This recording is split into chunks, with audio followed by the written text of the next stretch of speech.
चलो अब नीट का क्वेश्चन देखते हैं। दिया हुआ है a block of mass 10 kg is in contact against the inner wall of a hollow cylindrical drum of radius 1 metre. ठीक है, दिया है the coefficient of friction between the block and the inner wall of the cylinder is 0.1. The minimum angular velocity needed for the cylinder to keep the block stationary when the cylinder is vertical and rotating about the axis will be। ये दे रहा है क्या कि एक cylinder है, ठीक है, और ये वाला जो है अपने एक्सिस के अबाउट घूम रहा है, तो आपको ओमेगा मिनिमम है जो कि कैलकुलेट करना है, ताकि इसके इनर वाल पर एक ब्लॉक है, इसका मास भी दिया है, मास नहीं दिया है, ठीक है, इसका रेडियस दिया हुआ है कितना 1 मीटर, और इस दोनों के बीच में म्यू जो है वो 0.1 है। ठीक है, तो बोल रहा है कि मिनिमम एंगुलर वेलोसिटी ओमेगा कितना हो कि ये वाला जो है इस पर स्लिप नहीं करे, ठीक है, उस पर स्टेशनरी रहे। तो ये बहुत ज़्यादा आसान सवाल है। इसमें क्या है कि सिलेंडर घूम रहा है, देखो ये स्लिप इस पर नहीं कर रहा है, इसका मतलब एक तरह से सिलेंडर का पार्ट हो गया, और जब सिलेंडर का पार्ट हो गया सिलेंडर ऐसे घूम रहा है, तो ये वाला तुमको पूरा एक सर्किल में घूमता हुआ दिखेगा, और सर्किल में घूम रहा है तो दिमाग लगाना ही नहीं है, इधर वाला सर्किल के परपेंडिकुलर वाला बैलेंस करेगा और सर्किल के प्लेन वाला क्या करेगा, इक्वेशन लिखेगा। तो इस पर कौन कौन फोर्स लग रहा है देखो, तो ऐसा करो कि एक इस पर लगेगा mg और इस पर टच है तो लगेगा नॉर्मल, और देखो सबसे पहले mg इस पर टच है तो नॉर्मल, और चूंकि इसका टेंडेंसी नीचे है तो इस पर फ्रिक्शन लगेगा ऊपर, फ्रिक्शन भी कौन लगेगा, स्टैटिक लगेगा।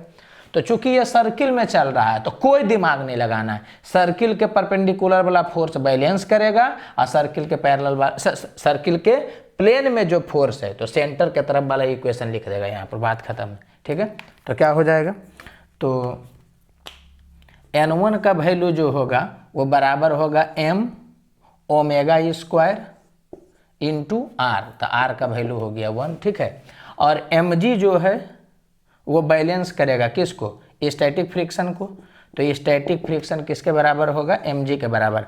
और चूंकि दे रहा है कि मिनिमम कितना होता है, जब भी मिनिमम मैक्सिमम का बात करेगा तो इसका मतलब इसको लिमिटिंग लगाओगे, तो लिमिटिंग लगाओगे तो इसका वैल्यू हो जाएगा म्यू एस इंटू एन, ये बराबर हो जाएगा mg। चूंकि मिनिमम का बात किया है, देखो ना यहाँ पे कहाँ दिया है, हाँ मिनिमम का बात किया था, मिनिमम या मैक्सिमम के केस में ये वाला लिमिटिंग हो जाता है, तो इसको इसके बराबर कर दे। इनइक्वालिटी हम जान के नहीं देना चाह रहे हैं तो और उलझोगे तुम, तो इसमें क्या हो गया, पुट कर देना, तो mu S into mu S का आप डाटा पुट करते चल जाते हैं। ठीक है, तो म्यू एस का वैल्यू हो गया 0.1 इंटू n1, तो n1 का वैल्यू हो गया m ओमेगा स्क्वायर इंटू 1, ये बराबर हो गया m इंटू जी के, ये कैंसिल हो गया, तो ओमेगा का वैल्यू किसके बराबर हो गया, जी का वैल्यू 10 दिया, तो ये 10 रहेगा, इसको इधर फेंकोगे तो ये हो जाएगा 100, 100 का रूट हो जाएगा तो हो जाएगा 10, तो 10 रेडियन पर सेकेंड, इसमें कुछ था ही नहीं ऐसे।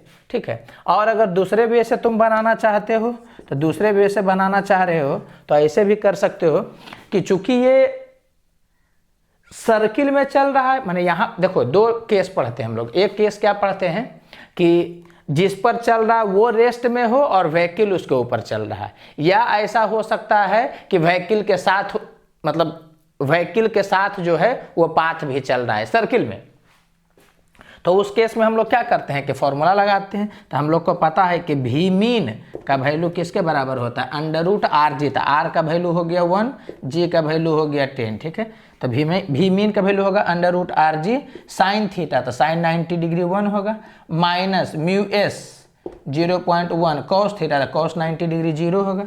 ठीक है, तो under root r g sine theta minus mu s cos theta by cos theta minus mu s sine theta sorry plus mu s sine theta, sine 90 की वैल्यू 1 हो जाएगा।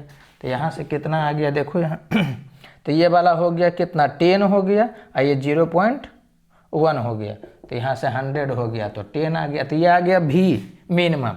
ओमेगा मिनिमम अगर निकालना है तो भी बटा आर कर दो, तो 10/1 कर दोगे तो इसका वैल्यू कितना आ जाएगा, 10 आ जाएगा। तो इस वे से भी प्रोसीड कर सकते हैं। ठीक है, तो ये वाला क्या हो गया कि जो वी मैक्स वी मीन का हम लोग फॉर्मूला पढ़ते हैं ना कि बैंक्ड रोड पर है जो कि गाड़ी चल रहा है, ठीक है, तो उसका जनरलाइज करके बताया है कि बैंक्ड रोड भी अगर घूमेगा और उस पर रुका हुआ रहेगा तो फॉर्मूला लगेगा। तो ये डायरेक्ट करके बना सकते हैं, या इसमें भी कुछ स्थान है आप देख सकते हैं, ठीक है। चलिए आगे देखिए, दिया हुआ है कि ए particle is moving with velocity v is acted by 3 forces shown by the vector triangle PQR। 3 force लग रहा है, ठीक है, और PQR वेक्टर ट्रायंगल, तो डायरेक्ट ये क्या हो गया, क्लोज ट्रायंगल हो गया। क्लोज ट्रायंगल हो गया तो डायरेक्ट बोल दिया कि एफ नेट का वैल्यू कितना हो गया, 0 हो गया, ठीक है। The velocity of the particle will, तो ये एफ नेट 0 है, इसका मतलब पार्टिकल इक्विलिब्रियम में है, मतलब वेलोसिटी कांस्टेंट होगा, ठीक है। द चेंजेज अकॉर्डिंग टू, ये गलत है, इंक्रीजेज गलत, डिक्रीजेज गलत, रिमेन्स कांस्टेंट, इसमें कुछ दिमाग ही नहीं लगाना है। चलो आगे देखो, दिया हुआ है कि an object flying in air with velocity 20 cap 25 J cap -12 के cap suddenly breaks in 2 pieces. जैसे ही ब्रेक करेगा जो इंटरनल फोर्स के कारण होगा, ठीक है, यहाँ सब कुछ बताया जाता है कि ब्रेक करेगा तो इंटरनल फोर्स के कारण होगा, इसके कारण मोमेंटम कंजर्व रहेगा, पोटेंशियल एनर्जी काइनेटिक एनर्जी में कन्वर्ट होता है, ठीक है। चलो देखते हैं क्या है क्वेश्चन में। Suddenly breaks in 2 pieces whose masses are in the ratio 1:5, ठीक है, 2 भाग में टूट गया 1:5 के रेशियो में। करा the smaller mass flies off with a velocity 100 I cap plus 35 J cap plus 8 K cap, ठीक है। The velocity of the largest piece will be, तो कॉमन एकदम क्वेश्चन जैसे टूटेगा 2 भाग में आदमी समझ जाएगा कि एक का वेलोसिटी दे करके दूसरे के बारे में पूछेगा, ठीक है। तो एक का वेलोसिटी दे दिया है और बड़ा वाला का, मतलब इसके बारे में पूछ रहा है, 1 वाला का दे दिया, 5 का पूछ रहा है, तो मास हो गया है 1:5 में, इसका मतलब ये x है तो वो 5x है, लेकिन यहाँ पर तो x कैंसिल ही हो जाएगा दोनों तरफ इक्वेशन लिखने पर, इसलिए हम लोग क्या मान लेंगे 1:5 में एक को 1 मान लेंगे, दूसरा को क्या मान लेंगे 5 मान लेंगे। मोमेंटम कंजर्व करिए, ठीक है। तो शुरू में मोमेंटम कितना था, तो शुरू में मोमेंटम कितना था, x करके भी लिख सकते हैं हम लोग, चलो ना लिख देते हैं वही वाला, तो हो गया 6x मास, अब वेलोसिटी कितना है देखो तो 20 I cap plus 25 J cap -12 K cap, तो नेट मोमेंटम इतना हो गया, तो फाइनली भी मोमेंटम इतना होगा, तो छोटा वाला का मोमेंटम कितना होगा, तो उसका मास इंटू वेलोसिटी, तो x into 100 I cap plus 35 J cap plus 8 K cap, ठीक है। अब प्लस बड़ा वाला का मोमेंटम, तो बड़ा वाला का मास हो जाएगा 5x, और वेलोसिटी, तो वेलोसिटी हम लोग लिख देते हैं v वेक्टर, तो देखो x से कैंसिल हो जाएगा, ठीक है। तो अब यहाँ से करके देख लो तुम, तो यहाँ से हो जाएगा 120 I कैप, इधर से हो जाएगा 100, तो ये हो जाएगा 20 I कैप, ठीक है। और ये वाला हो गया 150, उधर से आएगा तो होगा प्लस 115 J कैप, और ये वाला कितना हो जाएगा -72, और उधर से -8 आएगा तो हो जाएगा -80 K cap equal to 5 v vector. अब 5 से यहाँ पर कट कर दोगे, तो 5 से जब कट करोगे तो ये बराबर आ जाएगा किसके, 4 I कैप के, और 5 से इसको करोगे तो हो जाएगा 2 और 3 23 J कैप, और इससे करोगे तो कितना हो जाएगा, 5 से यहाँ पर करोगे तो 16 बार में हो जाएगा, तो -16 K कैप। देख लो कुछ करना ही नहीं, मोमेंटम का अंदर करना, इनिशियल मोमेंटम बराबर फाइनल मोमेंटम के कर दीजिएगा, तो 4 I cap plus 23 J cap -16 K cap, पहला ही वाला मैच कर गया, ठीक है। अगर बिना पेन उठाए बनाना है इसको तो कैसे कर सकते हो कि टोटल मोमेंटम इतना था, टोटल वेलोसिटी इतना था, ठीक है, और टोटल मास 1 और 5 तो 6 हो गया, ठीक है। तो टोटल मोमेंटम तुमको एक तरह से पता चल जाएगा, और एक का मोमेंटम क्या है, तो 1 से मल्टीप्लाई करोगे तो जितना वेलोसिटी उतना ही मोमेंटम हो जाएगा, तो दूसरा का निकालना है, तो कैसे करोगे, तो इसका हो गया टोटल 6 इंटू 20, तो 120 हो गया टोटल, जिसमें से इसका तो 1 से मल्टीप्लाई करोगे तो इतना ही रहेगा जी, मोमेंटम भी यही हो जाएगा, वेलोसिटी भी इसका यही हो जाएगा क्योंकि मास 1 है, तो 6 से मल्टीप्लाई करोगे तो 120 में से ये 100 लेकर के चला गया, इसका मतलब बड़ा वाला के पास कितना बचा, मात्र 20 बचा, और 20 बचा मोमेंटम, और 5 से डिवाइड करोगे तो 4, तो 4 हो गया ये वाला। तो सबसे पहले तो यही तुम देख सकते हो कि केवल एक ही में 4 है, इसका मतलब ये वाला गलत है, तो यही सही होगा। लेकिन चलो और आगे देखते हैं, तो टोटल है 6 इंटू 25, तो टोटल 150 था, ठीक है, 150 था, जिसमें से 35 ये लेकर के चला गया, इसका मतलब 115 बचा, तो 115 बचा इसका मोमेंटम, तो 5 से डिवाइड करो, तो 115/5, तो 23 आ गया। तो फिर से देखो 23 इससे मैच कर रहा होगा, ठीक है। फिर इसमें देखोगे तो यहाँ से हो गया 6 और यहाँ पर से मल्टीप्लाई करोगे तो -72 था, जिसमें से ये 8 लेकर करके चला गया, तो इसका मतलब अब इसके पास -80 बच गया, -80 में 5 से डिवाइड करोगे 60 16 है, -16 आ जाएगा, ठीक है। तो कर लीजिएगा, चलाएगा, तो बिना पेन उठाए भी इसको बनाया जा सकता था। अरे हो वही रहा है, लेकिन एक दूसरे वे से हम लोग सोच रहे हैं, ठीक है। तो अब जेईमेन का प्रॉब्लम देखते हैं, ठीक है। दिया हुआ है कि a block of mass 10 kg is kept on a rough incline plane as shown in figure, ठीक है। A force of 3 Newton is applied on the block, the coefficient of static friction between the plane and the block is 0.6, ठीक है। What should be the minimum value of force P such that block does not move downward, ठीक है। Minimum कितना force है कि वो downward move नहीं करे। एक मिनट, तो चलो देखो, अगर कम दिमाग लगाना है, ठीक है, तो क्या करो, फ्री बॉडी डायग्राम बनाओ। तो इस पर कितना फोर्स लगेगा, mg का एक कंपोनेंट इधर तोड़िए, mg तो हो जाएगा 100, तो एक कंपोनेंट तोड़ोगे इधर, तो 100 sin 45 डिग्री, तो ये हो जाएगा 50√2, ठीक है। इस डायरेक्शन में आ जाएगा cos 45 डिग्री, तो ये भी हो जाएगा 50√2, ठीक है। तो mg टूट गया। फिर नॉर्मल, तो नॉर्मल इस डायरेक्शन में दिखाएंगे, तो mg को ऐसे तोड़ दिए, नॉर्मल दिखाएं, ठीक है। इसका स्लीपिंग टेंडेंसी किधर होगा उसके अकॉर्डिंग हम लोग फ्रिक्शन दिखाएंगे। तो सबसे पहले ये पता करो tan थीटा, देखो तो कितना है, तो tan 45 डिग्री ये बराबर हो गया किसके, 1 के, ठीक है। तो tan 45 डिग्री 1 है, तो 1 से ये वाला कम ना है जी, इसका मतलब स्लीपिंग टेंडेंसी नीचे होगा। ये वाला है जो कि बड़ा है किससे, म्यू से, इसका मतलब स्लीपिंग टेंडेंसी होगा।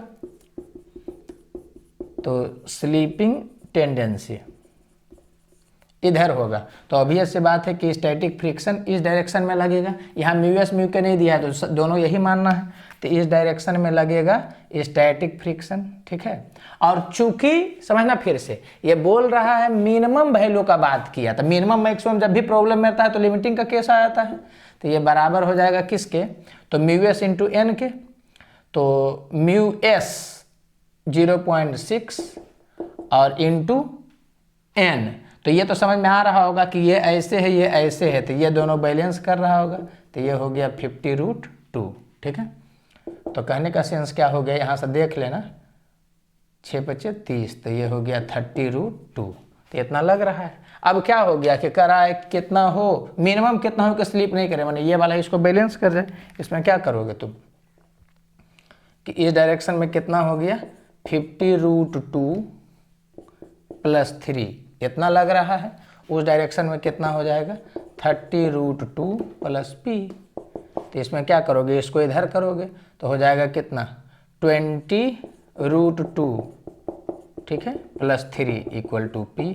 तो p का वैल्यू कितना आ गया देख लेना, तो ये हो गया कितना, 14 दूनी 28, तो 28.28 + 3, तो क्या हो गया 31, ठीक है, 0.28, तो 31.28 किससे मैच कर रहा है, इससे मैच कर रहा है, तो यही वाला हो जाएगा, ठीक है। चलो अब इसको दूसरे वे में हम लोग सोचते हैं। तो दूसरे वे में अगर सोचोगे तो तुम इस ढंग से कर सकते हो कि जैसे ही तो मन में ही सोचना है, तो मन में तुम सोचोगे तो tan थीटा का वैल्यू हो गया म्यू, tan थीटा का वैल्यू हो गया 1 जो बड़ा है म्यू से, इसका मतलब स्लीपिंग टेंडेंसी इधर है। तो अगर ये दोनों नहीं रहता, ऐसे समझना, ये दोनों नहीं रहता तो इसका एक्सीलरेशन इस डायरेक्शन में कितना होता, तो उसका एक्सीलरेशन इस डायरेक्शन में होता g sin theta minus mu s 0.6 cos theta. तो अगर ये दोनों नहीं रहता तो इसका एक्सीलरेशन इस डायरेक्शन में इतना होता, इसका मतलब इस डायरेक्शन में नेट फोर्स इतना लगते रहता अगर ये दोनों नहीं होता। तो अब ये दोनों आ गया तो इस डायरेक्शन में इतना लगता जब कुछ नहीं रहता, फिर ये वाला आया इस डायरेक्शन में, तो इसका मतलब अब इतना एक्स्ट्रा लग रहा है, तो यही वाला इसका मतलब P के बराबर होगा, तभी तो बैलेंस करेगा। आई होप तुम समझ रहे होगे। तो यहाँ से हो गया √2, तो ये कितना हो गया 50√2, और ये वाला हो गया 0.4 + 3 = P। इसको कर लेना, तो 5 से 4 बार में करोगे तो हो गया कितना 20, तो ये वाला हो जाएगा 28.28 + 3P, तो P का वैल्यू कितना हो गया 31.28।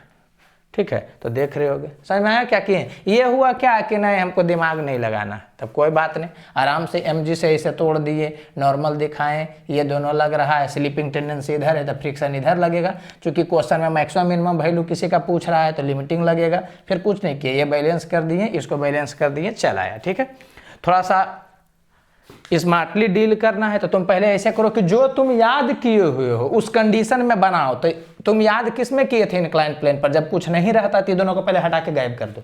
जैसे ही तुम हटा दिए तब इसका इस डायरेक्शन में एक्सीलरेशन होगा इतना। इसका मतलब जब कुछ नहीं है तो फोर्स लग रहा है इतना फोर्स लग रहा है। जब कुछ नहीं है तो फिर इस डायरेक्शन में उतना लग रहा है। ठीक है, और 3 और आ गया, इसका मतलब अब इतना फोर्स लगने लगा इस डायरेक्शन में नेट।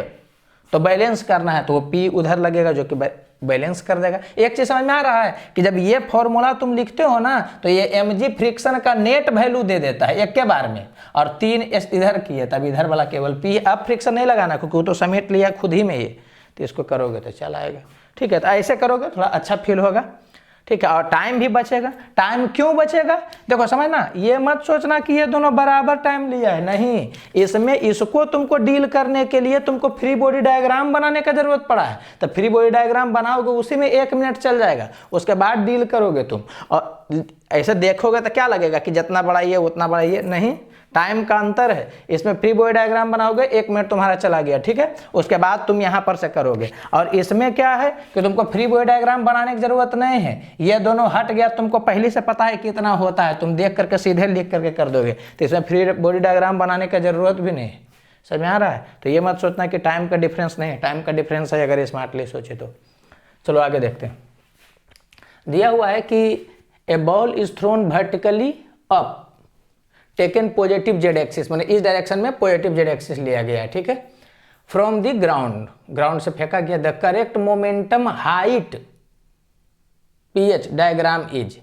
तो देखो ग्राफ जब दिया हुआ रहता है तो कौन सा ग्राफ सही है, तो इसको बनाने का 2-3 तरीका। एक तरीका तो क्या होता है कि आप ग्राफ को ड्रॉ करिए तब मैच कराइए, लेकिन वो बहुत अच्छा नहीं माना जाता है, वो हम करके बताएंगे लेकिन वो बहुत अच्छा माना नहीं आता है। ग्राफ दे दिया है, आपसे पूछ रहा है कि कौन सा ग्राफ सही है कौन सा ग्राफ गलत है, तो आप सिंपली क्या करिए ना कि ऑप्शन को छांटने का प्रयास करिए। ऑप्शन छट जाएगा, जो फाइनली बचा हुआ रह जाएगा वही आंसर हो जाएगा। फिर हम बना करके भी बताएंगे, लेकिन पहला स्टेप यही होता है क्या कि हम लोग ऑप्शन को छांट करके बनाएं। तो आपको मोमेंटम के बारे में पूछ रहा है, तो मोमेंटम h हाइट पर था, P का वैल्यू किसके बराबर हो जाएगा, P और H में रिलेशन दिया है, तो जिस समय जाते रहेगा उस समय में वेलोसिटी कितना हो जाएगा, मोमेंटम हो जाएगा मास इंटू वेलोसिटी। अब भी h हाइट पर हो जाता है कितना, u² - 2gh है ना, होता है जी। मोमेंटम होगा मास इंटू वेलोसिटी, अब h हाइट पर वेलोसिटी इतना हो जाता है, तो ये हो गया ऊपर जाते वक्त। अब जब नीचे आएगा तो ऊपर में जाएगा तो प्लस होगा, नीचे जाएगा तो आएगा तो माइनस होगा। तो नेट मोमेंटम का यही वाला कहानी हो गया दोनों केस में। ठीक है, चलो अब हम लोग देखते हैं। तो सबसे पहले तो क्या हो गया कि इसके जगह पर तुम क्या पुट कर दोगे, बाई पुट कर दोगे, तो ये एक तरह से ग्राफ ऐसा बन गया +-m √u² - 2gx, क्योंकि यहाँ पर है जो कि x पुट करोगे और इसके जगह पर बाई पुट करोगे। अभी देख लो क्या करेगा। तो सबसे पहले तो क्या हो गया कि बाई और x में लीनियरिटी का रिलेशन नहीं, लीनियरिटी का रिलेशन नहीं मतलब स्ट्रेट लाइन नहीं होगा। जब स्ट्रेट लाइन नहीं होगा तब तो ये ग्राफ और ये ग्राफ ये वाला नहीं होगा। ठीक है, अब क्या देखोगे तुम कि तुम ऊपर फेंके हो तो शुरू में मोमेंटम ज्यादा था, ऊपर पहले जा रहा है, ऊपर पॉजिटिव लेना है, तो शुरू में मोमेंटम पॉजिटिव था, ये तो तुम समझ गए। अब मोमेंटम का मैग्नीट्यूड घटते घटते घटते 0 हो रहा है, तो शुरू में मोमेंटम पॉजिटिव था, तो ये इसमें देखो मोमेंटम शुरू में पॉजिटिव है, घटते घटते 0 है। इसमें देखोगे तो शुरू में मोमेंटम निगेटिव है, फिर घटते घटते 0 है। तो घटते घटते 0 वाला तो इसमें भी हुआ है, इसमें भी हुआ है, लेकिन इसमें मोमेंटम शुरू में पॉजिटिव है, उसमें मोमेंटम शुरू में निगेटिव है, और उसमें तो जब ऊपर फेंकिएगा, ऊपर पॉजिटिव लेने बोला है, तो शुरू में मोमेंटम तो पॉजिटिव ना है जी, तुम ऐसे फेंके इधर पॉजिटिव है, तो शुरू में मोमेंटम पॉजिटिव है, तो इसका मतलब ये वाला सही हो गया, ये वाला गलत हो गया, ये तुम ऑप्शन छाट लिए होगे। ठीक है, समझ में आया क्या बोले? पहले मोमेंटम का हम लोग इक्वेशन लिखे, तो मोमेंटम का इक्वेशन हम लोग लिखते हैं, तो P का वैल्यू m इंटू वी का वैल्यू हो जाएगा अंडर रूट यू स्क्वायर। ये आया है कैसे, यहाँ से आया है, लेकिन डायरेक्ट याद रखना v square equal to u square minus 2gh। ठीक है, इसी को फेंकोगे तो ये वाला चला आएगा। तो कहने का सेंस क्या है कि इसके जगह पर बाई पुट करिएगा, इसके जगह पर एक्स। ग्राफ कैसे किया था डील, ये तो हम बता चुके हैं। ठीक है, तो ये कहानी। ठीक है, अब अगर ग्राफ को तुमको ड्रॉ करके ही बनाना है, तो ग्राफ को ड्रॉ करने का भी दो मेथड हो जाएगा। एक मेथड क्या हो जाएगा कि इसको इधर दोनों तरफ स्क्वायर कर दो, तो स्क्वायर कर दोगे तो हो जाएगा y square equal to m square u square minus 2gm square x, ये वाला हो जाएगा। पहले एक्स को रहने दो नहीं से ही, इसको इधर फेंको तो हो जाएगा y square minus m square u square by minus 2gm square equal to x हो गया। तो एक्स का वैल्यू किसके बराबर हो गया, तो यहाँ से हो जाए, ऐसे लिख देते हैं direct, negative by square plus, ये भी एक कांस्टेंट टाइप का ही है, तो x का वैल्यू हो गया नेगेटिव बाई स्क्वायर। तो x का value negative by square, graph कैसे बनेगा, प्लस पॉजिटिव, यहाँ माइनस माइनस प्लस हो गया था, तो ये हो गया पॉजिटिव कांस्टेंट है। ठीक है, ये पॉजिटिव कांस्टेंट है।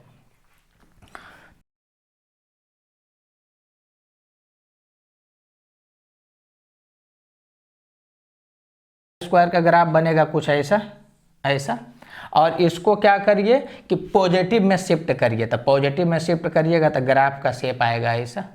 ठीक है, तो ये वाला नहीं था, इसके हेल्प से बनाए हैं, तो ग्राफ का शेप हो गया ऐसा। अब क्या है कि शुरू में पॉजिटिव है, वो तो शुरू में ही दिया कि फेंका गया ऐसा, और इधर ही पॉजिटिव लेना है, तो शुरू में पॉजिटिव है, तो ये ऐसे ग्राफ चलेगा। जब ऐसे ग्राफ चलेगा तो आपको मैच कर गया हो कि ये, तो ये बेहतर तरीका नहीं है, छाट करके ही बना लीजिए, ऐसे भी बना सकते हैं। और तरीका अप्लाई करना है तो तुम ऐसे कर सकते हो। इसको थोड़ा सा देखना है, इसमें देखो थोड़ा सा दिमाग लगेगा।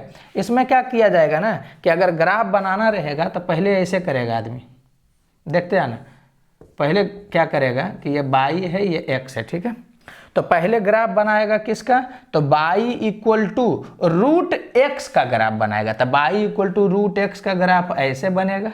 ठीक है, और बाई इक्वल टू, चलो पहले एक ही साइड को हम पकड़ते हैं, उसके बाद दूसरा साइड को पकड़ेंगे। एक हो गया y equal to minus root x, लेकिन छोड़ दो उसको, पहले इसको देखते हैं। बाई इक्वल टू, ये तो कांस्टेंट है, तो रूट एक्स का पहले ग्राफ बनाए। समझ में आ रहा है क्या बोल रहे हैं? अब क्या करेंगे कि एक्स में माइनस साइन लगाएंगे। अरे इसको हम लोग ऐसे बना रहे हैं, y equal to root x का ग्राफ पहले बना दो, अब फिर y equal to root minus x का बना दो, अब फिर क्या करो कि y equal to under root minus x. समझ आ रहा है कि नहीं? और इसको चूंकि ये प्लस में है तो यहाँ पर कर दो माइनस कांस्टेंट। ऐसे हम लोग बनाना चाह रहे हैं, तो ये वाला क्या हो जाएगा, देखो बाई इक्वल टू, क्यों ऐसा किए समझना तुम, तो y equal to root x का, इस अरे y equal to under root इतना का ग्राफ हम लोग नहीं जानते हैं जी, तो y equal to root x का ग्राफ बना दोगे, फिर माइनस वाला कन्वर्जन लगा दोगे, तो बाई इक्वल टू एक्स में माइनस तुम लगाए हो, तो ये वाला गायब हो जाएगा और ग्राफ कैसा बन जाएगा, तो ग्राफ ऐसा बन जाएगा, ऐसा बन जाएगा। ठीक है, यहाँ तक में। अब क्या होगा कि चूंकि जो इसमें है उसमें प्लस में है, ठीक है, तो हम लोग को तो क्या है कि x में ना प्लस माइनस करना रहता है, तो कहने का सेंस क्या हो गया कि माइनस को कॉमन कर लिए x वाला को, तो यहाँ पर चूंकि पॉजिटिव कांस्टेंट देखो ना, समथिंग अब पॉजिटिव कांस्टेंट है, तो क्या किए कि माइनस को कॉमन किए, इस कारण से यहाँ ऐसे लिखना पड़ेगा। और ये क्या बता रहा है कि x में कुछ कमी हुआ है, तो x के जगह पर माइनस अगर किया गया है तो उस तरफ शिफ्ट होगा, और जब उस तरफ शिफ्ट होगा ग्राफ, तो इसी को उठा करके उधर रख दो, तो इसको उठा करके तुम अगर उधर रखोगे तो ग्राफ जो है, अगर ग्राफ पहले से पता होगा तो, नहीं पता होगा तो छाट करके बनाओ, वो सबसे बेहतर है। तो ये भी अब नहीं रह पाएगा, अब कैसा हो जाएगा, ऐसा हो जाएगा। ये एक तरफ का बना। अब क्या करोगे कि माइनस वाला भी करोगे, तो जो पहले बना है अब वही डिट्टो बनाना है, खाली y इक्वल टू माइनस करना है, तो इसका उल्टा कर दो। चूंकि दोनों है तो ये भी रह जाएगा और इसका वाला इमेज लोगे वो भी रह जाएगा। तो ग्राफ ऐसे बन जाएगा, और शुरू में पॉजिटिव था बाद में नेगेटिव, तो ऐसे हो जाएगा।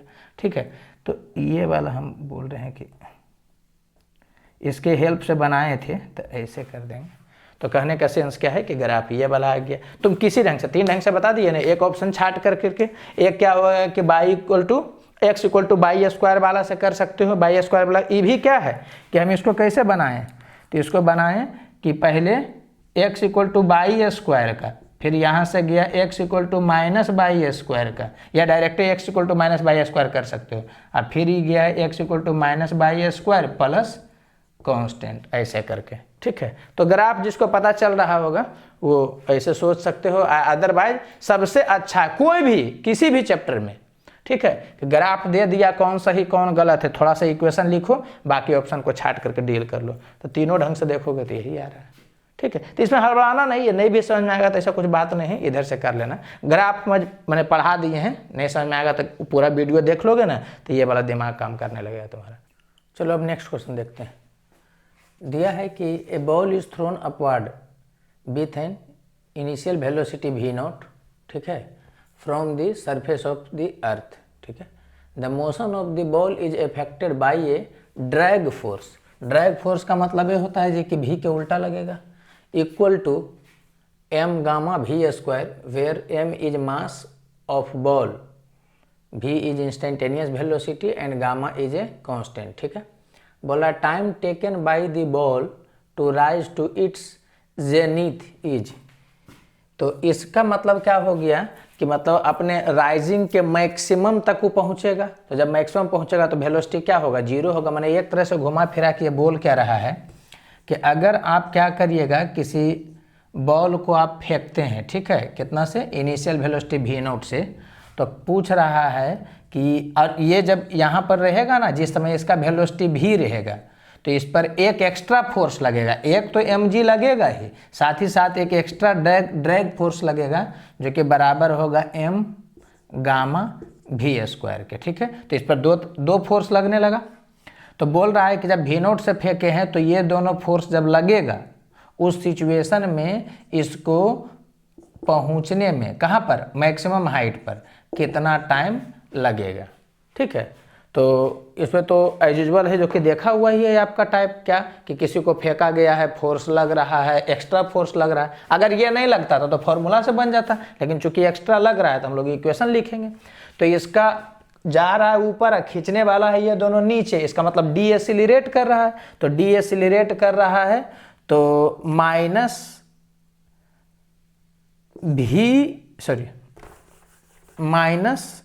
D v by d t, ये डी एसिलरेशन हो गया। तो डी एसिलरेशन किसके बराबर होगा, m gamma v square plus mg के बराबर। ये माइनस क्यों आया, समझ में आया ना कि फोर्स लग रहा है नीचे, जा रहा है ऊपर, तो वो डी एसिलरेशन ना हुआ जी। तो डिसलेरेशन इतना है, डिसलेरेशन इतना है, तो इसका मतलब वो बराबर होगा इसके बटा m के। ठीक है, डिसलेरेशन हो गया जो नेट फोर्स बाई m हो गया, तो m से तो ये कैंसिल हो गया।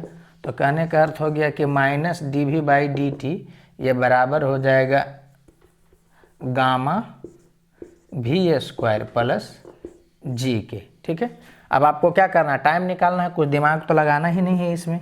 ठीक है, इसको इधर फेंकिए, उसको उधर फेंकिए, तो हो जाएगा डी वी बाई, इसको इधर फेंकेगा तो कितना हो जाएगा, gamma v square plus g, और उधर फेंक दिए तो हो गया माइनस डी टी। इसी को इंटीग्रेट कर दीजिए, तो इंटीग्रेट कर दीजिएगा तो क्या हो जाएगा, t इक्वल टू 0 पर वेलोसिटी कितना था, v0 था, और t टाइम में मैक्सिमम हाइट के केस में v का वैल्यू कितना हो जाएगा, 0 हो जाएगा।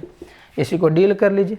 तो ये वाला क्या हो गया, ये x अगर देखिए तो ये हो गया 1 by x square plus constant type का। तो इसको तो हम लोग ऐसे करके पढ़ेंगे कि आप क्या करिएगा, गामा को बाहर निकाल दीजिए। जैसे ही गामा को बाहर निकालिएगा तो हो जाएगा 1 बाई गामा इस साइड में, तो यहाँ पर से कितना हो जाएगा, देखो तो d v by v square plus g by gamma, इतना हो गया। ये बराबर हो जाएगा भी नोट से 0 तक है, तो ये वाला हो जाएगा। इसको डायरेक्ट करते हैं, माइनस हो गया तो डी टी का टी करोगे तो यहाँ से आ जाएगा माइनस टी। ठीक है, इसको और प्रोसीड करो तो आप देखना है क्या हो गया, ये एक्स सोचो इसको, तो डी एक्स बाई मैंने 1/x² प्लस ए स्क्वायर ये वाला हो गया जी। तो ये ए स्क्वायर हो गया, तो ए का वैल्यू जो हो गया वो √g/गामा टाइप का हो गया। ठीक है, तो 1/x² प्लस ए स्क्वायर का क्या होता है 1/a, तो 1/गामा तो पहले से बाहर निकला हुआ है, और 1/1 देखो ना 1/x² प्लस ए स्क्वायर का इंटीग्रेशन है, तो 1/a करोगे तो उल्टा हो जाएगा, तो यहाँ हो जाएगा गामा बाई जी। तो 1/a लिखा गया, tan इनवर्स x/a, तो tan इनवर्स x कितना हो गया v/a, तो a का वैल्यू फिर से यहाँ पर पुट होगा, तो ये हो जाएगा √g/गामा, तो इसको डायरेक्ट लिखते हैं √गामा/g। ये हो गया, कहाँ से कहाँ तक, ये तो कांस्टेंट ही है चला आया, भी नोट से 0 तक, आइए बराबर है किसके -t के, इसी को डील कर लीजिएगा। तो t का वैल्यू माइनस को इधर फेंक दिए, ठीक है, देखो यहाँ से यहाँ ये कैंसिल हो गया, तो ये आ गया कितना 1/√गामा/g। ठीक है, उसके बाद ये 0 पुट करोगे, माइनस को इधर फेंक दिए थे हम लोग, तो यहाँ पर माइनस आ चुका है।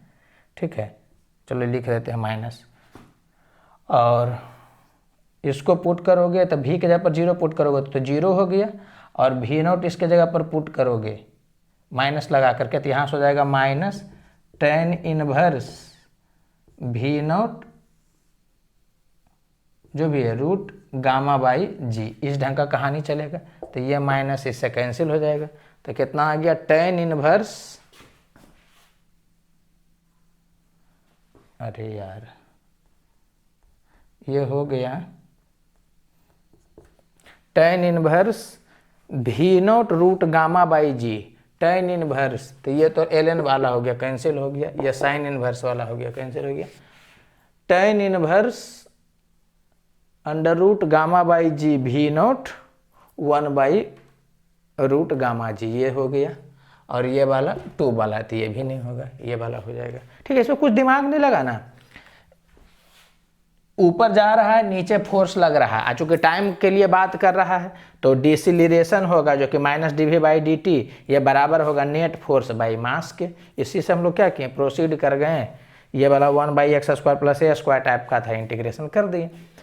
अच्छा, अगर जो ये बोलता कि मैक्सिमम हाइट कितना जाएगा, तो मैक्सिमम हाइट कर देता तब भी हम लोग इक्वेशन ही लगाते, बस डिसिलेरेशन जो होता उसको यहाँ पर क्या लिखते हैं -v/dv/dx। देखिए अगर मैक्सिमम हाइट का बात करता, अगर करता तो हम लोग क्या लिखते हैं कि डिसिलेरेशन कितना होता है -v/dv/dx लिख देते हैं, या बाई भी लिख सकते हैं, जो भी है, ये बराबर किसके हो जाता है, तो जितना फोर्स लग रहा है बटा मास के, तो ये हो जाता है गामा/v² प्लस जी, इसके बराबर हुआ था। अब इसको क्या करते बताइए, इसको इस डायरेक्शन में फेंक देते, तो -v/dv, और ये वाला होता गामा/v² प्लस जी, और उसको उधर फेंकते dx, इसी को इंटीग्रेट कर देते। तो जब 0 पर था तो यहाँ भी नोट है, x मैक्सिमम पर जब पहुँचता उस समय वेलोसिटी 0 होता, इसी को इंटीग्रेट करते। इसको इंटीग्रेट करना तो और आसान है, क्यों, क्योंकि इसी का v² का डिफ्रेंसिएशन होगा ना 2v, तो देखो इसका डिफ्रेंसिएशन इस फॉर्मेट में आएगा, तो इसको कुछ मान लीजिएगा आप। ठीक है, इसको t मान करके कर, सॉरी t बोल रहे हैं, इसको कुछ मान लीजिएगा, कुछ भी मान लीजिएगा, मतलब p q कुछ मान लीजिएगा, उसके हिसाब से आप कर लीजिएगा, चल आएगा। तो ये क्वेश्चन भी पूछा जा सकता था। ठीक है, अभी तो टाइम पूछा है तो आप देख रहे होंगे। चलिए अब आगे देखते हैं, दिया हुआ है 2 blocks A and B of masses MA = 1 kg and MB = 3 kg are kept on the table as shown in the figure। AB रखा हुआ है टेबल पर, ठीक है, कह रहा है कि the coefficient of friction between A and B is 0.2 and between B and surface of the table is also 0.2। यहाँ पर भी 0.2 है, यहाँ पर भी 0.2 है। ठीक है, बोल रहा है the maximum force F such that maximum force F that can be applied on B horizontally so that the block A doesn't slip over the block B, माने ये वाला जो है वो इस पर स्लीप नहीं करे। ठीक है, तो अगर स्लीप नहीं, देखो सबसे पहले तो एक चीज समझना, कहाँ गए कि ये दिया हुआ है मैक्सिमम फोर्स, तो मैक्सिमम के बारे में कुछ भी कहेगा फ्रिक्शन है, तो एक चीज तो समझ में आ रहा होगा कि यहाँ पर किसका खेल चलेगा, लिमिटिंग का ही खेल चलेगा। ठीक है, इनइक्वालिटी लगाइएगा, लेंदी होने लगे, आप तुरंत पकड़ लेना मैक्सिमम मिनिमम फोर्स का होगा, एक्सीलरेशन का बात कभी भी इस ढंग का होगा, ओमेगा का बात होगा, मैक्सिमम मिनिमम कुछ का भी बात होगा, फ्रिक्शन है, तो हम लोग को समझ जाना है कि लिमिटिंग से ही खेल खेलना है। ठीक है, तो चलिए सवाल बनाते हैं। आपको इसका वैल्यू मिनिमम मैक्सिमम पूछ रहा है कि ये स्लीप नहीं करे। बनाने का तो बहुत सारा तरीका है। ठीक है, एक जनरल मेथड क्या होगा कि चूंकि स्लीप नहीं कर रहा है इसलिए दोनों का एक्सीलरेशन सेम होगा, तो इस पर फोर्स इस डायरेक्शन में लगेगा एफ लिमिटिंग वाला, और इस पर देखिएगा तो इस डायरेक्शन में लगेगा एफ लिमिटिंग इस पर इधर, और इस डायरेक्शन में लगेगा एक यहाँ पर भी हो जाएगा फ्रिक्शन, ये तो काइनेटिक ही लगेगा। ठीक है, और वर्टिकल तो है ही है, तो अगर इस पर इक्वेशन लिखोगे तो ये समझ में आ रहा है कि बोल रहा है कि ये दोनों स्लीप नहीं कर रहा है। स्लीप नहीं कर रहा है इसका मतलब दोनों का एक्सीलरेशन सेम होगा इस केस में, तो दोनों का एक्सीलरेशन सेम होगा तो इसका एक्सीलरेशन निकालेंगे, इसका एक्सीलरेशन निकालेंगे, दोनों को बराबर कर देंगे, चल आएगा। समझ में आ रहा है कि नहीं? तो इसका एक्सीलरेशन निकालो तो mg नॉर्मल तो बैलेंस करेगा, तो उसका एक्सीलरेशन किसके कारण होगा, केवल लिमिटिंग, तो लिमिटिंग का वैल्यू कितना हो जाएगा, म्यू, लिमिटिंग का वैल्यू हो जाएगा म्यू एस इंटू एन, तो म्यू एस 0.2 इंटू एन, तो एन का वैल्यू, इसका ए का मास कितना दिया है 1 kg दिया है, तो म्यू इंटू एन, एन का वैल्यू होगा mg, तो mg का वैल्यू हो गया 10, तो ये बराबर हो जाएगा किसके, उसके मास के 1, और एक्सीलरेशन कितना हो जाएगा, तो a, तो यहाँ से डायरेक्ट आ गया a का वैल्यू 2 मीटर पर सेकेंड स्क्वायर। ठीक है, माने इसका एक्सीलरेशन 2 मीटर पर सेकेंड स्क्वायर हो सकता है मैक्सिमम, तो इस केस में इसका भी 2 मीटर पर सेकेंड स्क्वायर होगा, इसमें भी कुछ नहीं करना है। चलिए लगाइए, तो f उधर लग रहा है और इस डायरेक्शन में देखिएगा तो यहाँ पर तो हो जाएगा म्यू, और n का वैल्यू इसके मास के कारण इस सरफेस पर, तो यहाँ पर हो जाएगा 10, और इस डायरेक्शन में लग रहा है तो माइनस म्यू, और इस सरफेस पर n टोटल मास के कारण ना होगा, तो टोटल मास हो गया 4, तो 4 हो गया, तो यहाँ पर हो गया 40, इतना नेट फोर्स लग रहा है वो बराबर होगा इसके मास कितना है 3, और एक्सीलरेशन जितना उसका है उतना ही इसका है, तो ये हो जाएगा 2। अगर जो ये नहीं निकल पाता तो यहाँ से एक्सीलरेशन निकालते, यहाँ से एक्सीलरेशन निकालते, बराबर करते, लेकिन निकल गया है तो डायरेक्ट पुट करेंगे। तो f का वैल्यू कितना हो गया, तो वो वाला हो गया 6, और ये वाला कितना हो गया 8, और ये वाला कितना हो गया 2, तो कितना हो गया देख लो, 8 8 16 हो गया, तो 16 हो गया, तो ये वाला, तो ये जनरल मेथड हो गया। ठीक है, ये जनरल मेथड हो गया कि ऐसे डील करता है। अगर आप स्मार्टली डील इसको करना चाहते हैं तो इसको आप ऐसे करिए, समझना संभालना, इसको ऐसे करिएगा तो बहुत आसान होगा। क्या ये टाइप बताया ही जाता है क्या कि कभी भी कोई बॉडी स्लीप नहीं करो तो दोनों को एक मान लो, इससे क्या होगा ना कि इस बीच में जो नौटंकी हो रहा है उससे तुम बच जाओगे। ठीक है, इसमें क्या हुआ कि 2 बार ना हम लिखे जी, ऐसे क्या होगा कि अगर स्लीप नहीं कर रहा है तो दोनों को समेट करके एक बना दीजिए, और जैसे ही एक बनाइएगा तो इसके अंदर का कहानी को तो आपको देखना नहीं है, तो दोनों को समेट के आप बनाइएगा। ऐसे देखिए, हम यहाँ डायग्राम बना देते हैं, तो ये ए हो गया, ये बी हो गया, तो कह रहा है दोनों के बीच में स्लीपिंग नहीं है, तो दोनों के बीच में स्लीपिंग नहीं, तो दोनों को एक मान लीजिए। अब जैसे ही दोनों को एक मानिएगा तो ऐसा दिखेगा आपको, और जब ऐसा दिखेगा तो इस पर तो केवल आप यहाँ पर फोर्स दिखाइएगा और इस पर फोर्स F लग रहा है, तो ये आपको पता चल रहा होगा यहाँ पर फ्रिक्शन हो गया, तो इस पर डायरेक्ट आप निकाल ले सकते हैं कि इसका एक्सीलरेशन किसके बराबर हो जाएगा, तो हो जाएगा F माइनस ये वाला फ्रिक्शन, तो ये फ्रिक्शन हो जाएगा म्यू, और एन का वैल्यू तो हो गया 3 1 4, तो ये हो जाएगा 40, अब बटा टोटल मास, टोटल मास कितना है 4 है, तो इतना हो गया। ये समझ में आया क्या बोले कि चूंकि स्लीपिंग नहीं है, तो स्लीपिंग नहीं है तो क्या करिए कि समेट दीजिए, समेट दीजिएगा तब आपको 2 बॉडी नहीं दिखेगा, अब एक बॉडी दिखेगा, तो उधर लग रहा है इधर लग रहा है, तो एक्सीलरेशन कितना हो जाएगा नेट फोर्स बाई नेट मास, तो इतना हो गया एक्सीलरेशन।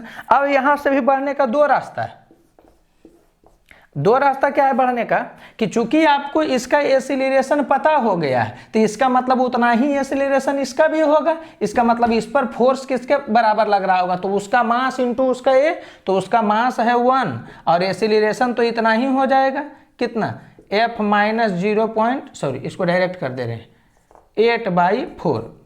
तो समझ में आया क्या बोल रहे हैं, इस पर इतना एसिलेरेशन आया कॉमन का, साथ चल रहा है तो इसका भी एसिलेरेशन उतना ही होगा। तो कहने का सेंस क्या हो गया कि मास और एसिलेरेशन इतना, ये बराबर होगा उस पर लगने वाले फोर्स का, उसका लगने वाला फोर्स कितना हो जाएगा, उसका मास इंटू जी इंटू एन, सॉरी उल्टा बोला गया,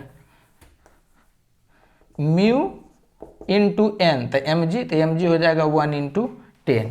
ये भी थोड़ा सा देखो बड़ा ही हो गया, चलो एक और बताते हैं।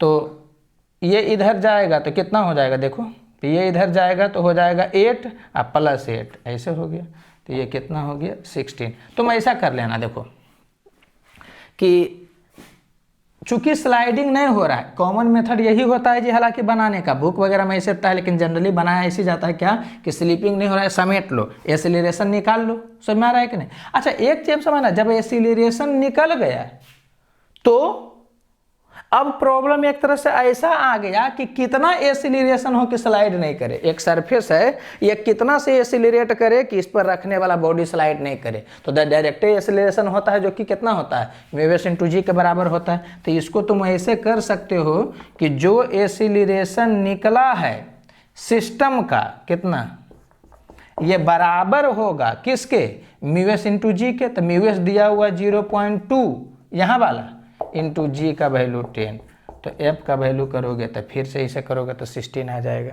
ठीक है, तो अगर सबसे अच्छा मेथड देखो तो यही वाला हो गया। ठीक है, लग रहा है कि सेम ही टाइम लिया है, सेम टाइम नहीं लिया है, इसमें तो क्या हुआ कि फ्री बॉडी डायग्राम देखे, फिर दूसरा का फ्री बॉडी डायग्राम देखे और उसके बाद डील किए। ठीक है, ये सबसे स्मार्ट मेथड है, क्या कि स्लाइड नहीं कर रहा है तो हम लोग क्या किए कि कॉमन एसिलेरेशन निकाले, स्लाइड नहीं कर रहा तो समेट लो, समेट करके एसिलेरेशन निकाल लिए। तुमको पहले से अब एक तरह क्वेश्चन ऐसे दिया हुआ है कि ये इस पर रखा हुआ है तो कितना से मूव करे कि ये स्लाइड नहीं करे, समझ आ रहा है कि नहीं। तो डायरेक्ट याद रहता है कि एसिलेरेशन क्या होता है, म्यू इंटू जी के बराबर कर दिए, चल आया, समझा। जहाँ म्यू इंटू जी में ये वाला म्यू होता, अगर ये दोनों अलग अलग देता था कहानी क्या होता, थोड़ा कन्फ्यूजिंग होता, क्योंकि अगर मान लो यहाँ 0.4 देता है, यहाँ पर 0 पॉइंट कितना था 3 देता है। ठीक है, तो म्यू एस इंटू जी वाला में इस सरफेस वाला लगता है। ठीक है, वो आप फील कर रहे होंगे, थ्योरी पढ़ाया जा चुका है। ठीक है, थ्योरी क्लियर है तो फिर तो कुछ लगेगा ही नहीं, सब देखा हुआ टाइप का लगेगा। ये भी एक क्वेश्चन क्या है, देखा हुआ है कि फेंका डिसलिरेट कर रहा है, ये भी क्या है कि 2 बॉडी है चल रहा है, समझ आ रहा है, तो सब देखा हुआ ही टाइप है। तो जैसे आप डील करिए। चलो अब नेक्स्ट क्वेश्चन देखते हैं। दिया हुआ है कि a man mass 50 kg and his son mass 20 kg are standing on a frictionless surface facing each other. The man pushes his son so that he starts moving at a speed of 0.7 metre पर second with respect to the man. The speed of the man with respect to the surface is, देखो जी ये with respect to the block वाला case आ गया। ठीक है, तो इसको सिंपली क्या करेंगे कि फ्रिक्शन लेस पर है, नेट मोमेंटम शुरू में जितना था उतना ही होगा, तो शुरू में 0 था तो बाद में 0 ही होगा। तो इस ढंग के सवाल को कैसे बनाते हैं, तो देखो मैन वाला को हम क्या कर देते हैं कि ब्लॉक कर देते हैं खाली। ठीक है, तो इसका जो मास है वो 50 kg है और इसका जो मास है ये 20 kg है। ठीक है, तो बोल रहा है कि इसके रिस्पेक्ट में रिलेटिव वेलोसिटी है जो 0.70 है। इसका मतलब अगर इसका भी है तो इसका भी प्लस 0.7 होगा, यही ना होगा, तभी ना रिलेटिव वेलोसिटी 0.7 होगा। तो अब दिख रहा होगा। अब कुछ दिमाग ज़्यादा नहीं लगाना। ठीक है, हम लोग क्या करेंगे, मोमेंटम कंजर्व कर देंगे। तो शुरू में मोमेंटम 0 था तो बाद में ही मोमेंटम 0 होगा, तो ये हो जाएगा 50 भी और वो हो जाएगा 20 उतना, तो हो जाएगा 20 भी, अब प्लस उसको करोगे तो हो जाएगा 14। तो यहाँ से कितना हो जाएगा -70 भी इक्वल टू 14, तो भी का वैल्यू हो जाएगा -14 बाई 70, तो ये 2 हो गया, ये 10 हो गया, तो -0.2। इसका मतलब इसका वेलोसिटी है जो -0.2 आया था, हम लोग उधर माने थे, तो माइनस का मतलब हो गया कि इधर होना भी चाहिए था, एक उधर चलेगा दूसरा इधर चलेगा, तो 0.2 ये वाला हो गया। ठीक है, तो ये हो गया कॉमन मेथड, माने ये बुक वाला मेथड हो गया। दूसरा मेथड तुम ऐसे कर सकते हो इसको कि इसके रिस्पेक्ट में इसका वेलोसिटी इतना है, तो जब मोमेंटम का बंटवारा होगा तो इस वेलोसिटी के कारण ये वाला है जो कि ज़्यादा मोमेंटम इसको मिलेगा, समझना। इसके रिस्पेक्ट में इसका वेलोसिटी इतना से ज़्यादा है, तो अगर मोमेंटम को बांटना रहेगा तो ये वाला इस वेलोसिटी के कारण ये जो है कुछ एक्स्ट्रा मोमेंटम है जो कि मिलेगा उसको। तो इसको कैसे करेंगे कि नेट मोमेंटम कितना था 0, जिसमें से वो वाला उतना वेलोसिटी का एक्स्ट्रा मोमेंटम ले लिया, तो ये हो जाएगा 20 × 0.7। तो नेट 0 था जिसमें से वो इतना ले लिया, इसका मतलब सिस्टम में अब इतना मोमेंटम बचा, और इस मोमेंटम को दोनों मास अपने इक्वल वेलोसिटी के कारण अचीव करेगा। तो इसका मतलब हो गया क्या कि m + m इंटू जो v होगा ये वाला इक्वल वाला, तो m + m को इधर कर दोगे तो ये हो जाएगा 70। तो ये बराबर हो गया किसके, v के। तो यहाँ से v को अगर कैलकुलेट करोगे तो ये हो गया -7 दूनी 14, तो ये हो गया कितना 14, और ये हो गया 70, तो ये हो गया -14/70, तो ये वाला 2 और 10, तो ये हो गया -0.2। तो यही वाला चल आया। समझ में आया क्या किए? कुछ नहीं किए, ये सब थ्योरी में ही पढ़ा दिया जाता है। क्या कि इसके रिस्पेक्ट में इसका वेलोसिटी इतना से ज़्यादा है, तो जब मोमेंटम को देने का बारी आएगा तो ये कहेगा कि हम इतना वेलोसिटी कारण ज़्यादा लेंगे मोमेंटम। तो शुरू में टोटल मोमेंटम 0 है जिसमें से इतना वो ले लिया, तो अब सिस्टम के पास इतना मोमेंटम बचा और उस मोमेंटम को वो मास के अकॉर्डिंग डिस्ट्रीब्यूट कर देगा वेलोसिटी बराबर मान करके। ठीक है, तो या तो m + m डायरेक्ट यहाँ भी कर सकते हैं, या फिर ज़्यादा अथी करना है, फील करना है, तो जो मोमेंटम बचा है तो वो मोमेंटम अब बराबर वेलोसिटी करन जाएगा, तो यहाँ होगा m + m इंटू v, तो वही m + m इधर आएगा। या ऐसे भी बोल सकते हैं कि जो मोमेंटम बचा उसके मास के अकॉर्डिंग बांट देना है, तो मास के अकॉर्डिंग बांट देना है, तो वैसे होगा। समझ आ रहा है कि नहीं? तो ये कहानी चलेगा। और तीसरा मेथड क्या है कि है यही वाला, लेकिन तीसरा वाला में क्या है ना कि क्लास में बता दिया जाता है, तो अगर वो ध्यान रहेगा तो आपको पेन उठाने का जरूरत नहीं पड़ेगा। कैसे? जब भी कोई चीज शुरू में रेस्ट में रहता है फिर मूव करता है, ठीक है, तो 2 ही केस होता है, या तो अर्थ के रिस्पेक्ट में देता है या फिर रिलेटिव देता है। अर्थ के रिस्पेक्ट में देगा, दिमाग ही नहीं लगाना, m1v1 = m2v2। और अगर रिलेटिव देता है तो इसी ढंग से डील कर करके एक फॉर्मूला बता दिया जाता है। क्या कि अगर शुरू में 0 हो और एक चलने लगेगा इसके रिस्पेक्ट में, तो अर्थ के रिस्पेक्ट में दूसरा का क्या होगा? तो इसमें यही होता है कि रिलेटिव वेलोसिटी बटा टोटल मास, और जिसमें निकालना है उसके उल्टा मास से आप मल्टीप्लाई करिए, वो अर्थ के रिस्पेक्ट में डायरेक्ट दे देगा। तो यहाँ पर है क्या कि मैन का वेलोसिटी जो है इतना है, सॉरी चाइल्ड का, मैंने जो उसका बेटा है उसका वेलोसिटी इतना है, उसके रिस्पेक्ट में आपको मैन वाला का बात कर रहा है, तो रिलेटिव वेलोसिटी 0.7 बटा टोटल मास 70, तो 0.7/70, तो इसको करोगे तो आ जाएगा 7/700, तो ये हो गया 1/100। ठीक है, तो रिलेटिव वेलोसिटी बटा टोटल मास, और जिसमें निकालना है उसके उल्टा, तो निकालना है किसका? निकालना है मैन का, तो मल्टीप्लाई करेंगे चाइल्ड के वेलोसिटी, तो चाइल्ड का वेलोसिटी कितना है, मल्टीप्लाई करेंगे चाइल्ड के मास से, तो उसका कितना है 20, तो ये हो गया 0.7/70, जो आ गया कितना 1/100, और यहाँ पर है 20, तो 20/100 कितना हो गया 0.2। तो डायरेक्ट भी ये हो सकता था। समझना, कुछ किए नहीं, मैंने पेन भी चलाना है, चलाइए। तो क्या करना है कि चूंकि वो रिलेटिव वाला में पकड़ा गया, शुरू में 0 है, तो रिलेटिव इतना था बटा टोटल मास, और जिसमें निकालना है, तो चूंकि निकालना है किसका? मैन का, तो मास मल्टीप्लाई करेंगे उल्टा वाला सन का। और अगर जो इसमें ये निकालना रहता किसका? ये वेलोसिटी ऑफ मैन हो गया। ठीक है, तो ये किसके बराबर होगा? देखो तो ये वाला हो गया ऐसे, तो यहाँ से हो गया 0.2, देखो ना 100 हो गया इतना। अगर जो निकालना रहता वेलोसिटी सन का बताओ, तो सन का तो दो ढंग से निकाल सकते हैं। मैन का वेलोसिटी हो गया 0.2 और इसके रिस्पेक्ट में समझना क्या बोले, मैन का वेलोसिटी हो गया 0.2 किस डायरेक्शन में, इस डायरेक्शन में, और उसका 0.7 से उस डायरेक्शन में ज्यादा है, इसका मतलब 0.5 होगा, तब तो 0.7 से ज्यादा होगा। तो एक तो डायरेक्ट बता सकते हैं कि 0.5 होगा, और नहीं तो रिलेटिव वेलोसिटी बटा टोटल मास, और निकालना है सन का तो मल्टीप्लाई करेंगे किसका वाला, मैन वाला, तो मैन वाला है 50, तो यहाँ से ऐसे हो जाएगा, तो ये हो जाएगा 100, तो ये हो जाएगा 0.5, जैसे भी चलोगे चलाएगा। तो ये बिना पेन टच किए हुए भी बनाया जा सकता था, ये थोड़ा बहुत करिएगा हो जाएगा, और ये कॉमन मेथड हो गया, जैसे आप डील करिए। चलो अब आगे देखते हैं। दिया हुआ है कि a block of mass 5 kg is pushed in case A, mass कितना है इसका 5 kg है, ठीक है। तो इसको क्या किया गया है कि केस ए में पुश किया गया है and pulled in case B, B के केस में पुल किया गया, ठीक है, by force F equal to 20 newton, 20 newton से, making an angle 30 degree with the horizontal, horizontal से 30 डिग्री एंगल बना कर करके पुश और पुल किया जा रहा है।